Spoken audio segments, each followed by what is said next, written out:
In suits at common law, where the value in controversy shall exceed $20, the right of trial by jury shall be preserved, and no fact tried by a jury shall be otherwise re-examined in any court of the United States according to the rules of the common law. Now, this means that you should always have a trial by jury. That does not mean a jury trial. There's a big difference. Trial by jury allows for a process that has been hidden from us that is called jury nullification. That gives the jury the right not only to try you according to the law, but it gives them the right to decide if the law is constitutional. A jury is supposed to be made up of 12 people that are your peers. They are supposed to be your same age, your same race, your same educational background, your same religion.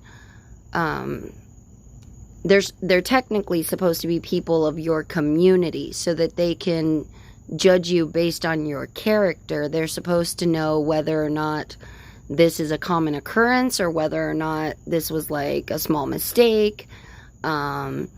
They should know like the backstory, you know, like let's say that somebody, an adult, attacks one of your kids and you go and you beat the shit out of them.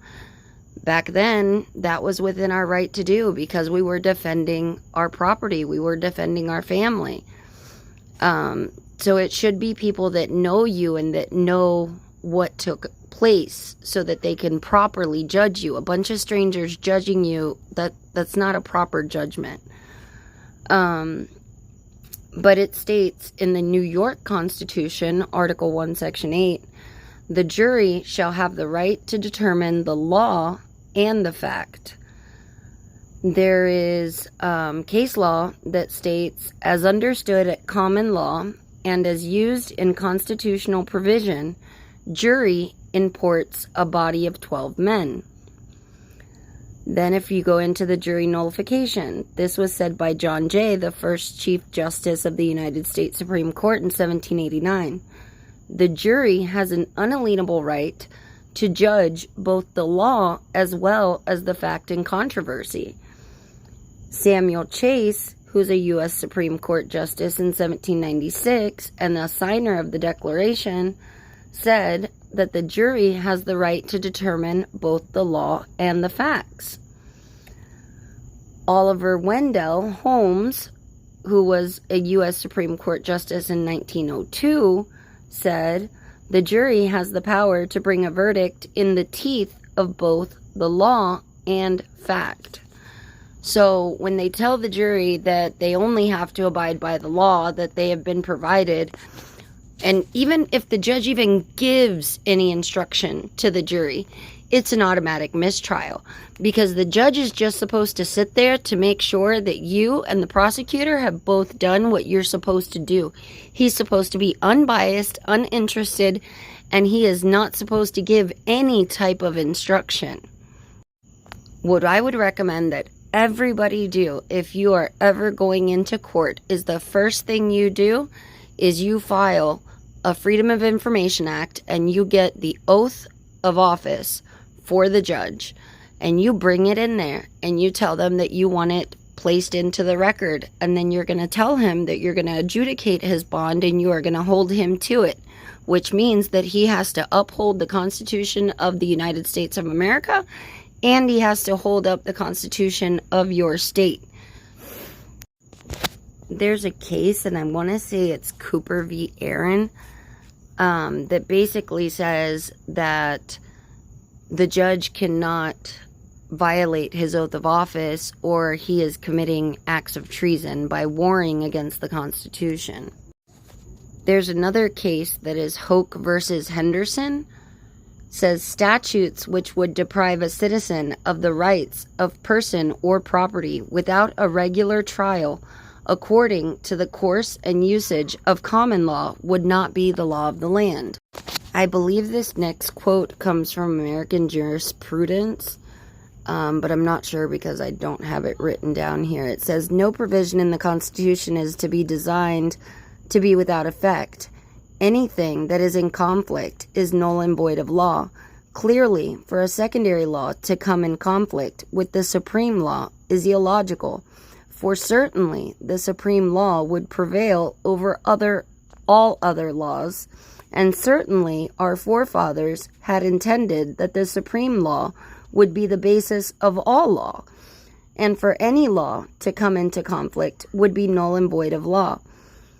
It would bear no power to enforce. It would bear no obligation to obey. It would purport to settle as if it had never existed, for unconstitutionality would date from the enactment of such law, not from the date so branded in an open court of law. No courts are bound to uphold it, and no citizens are bound to obey it. It operates as a near nullity or fiction of law. What that's saying is that an unconstitutional law doesn't even have to be ruled unconstitutional in a court. It simply doesn't exist. Real quick, we'll go over some case law about the duty of the court. This is Boyd versus United States. It is the duty of the courts to be watchful for the constitutional rights of the citizen and against any stealthy encroachments thereon. This is Downs versus Bidwell. It is an evil day for American liberty if the theory of a government outside supreme law finds lodgment in our constitutional jurisprudence. No higher duty rests upon this court than to exert its full authority to prevent all violations of the principles of the Constitution. Cohen versus Virginia.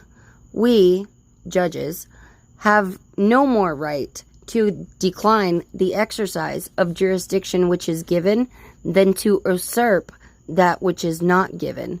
The one or the other would be treason to the Constitution. Again, Boyd versus United States. It may be that it is the obnoxious thing in its mildest form, but illegitimate and unconstitutional practices get their first footing in that way, namely by silent approaches and slight deviations from legal modes of procedure.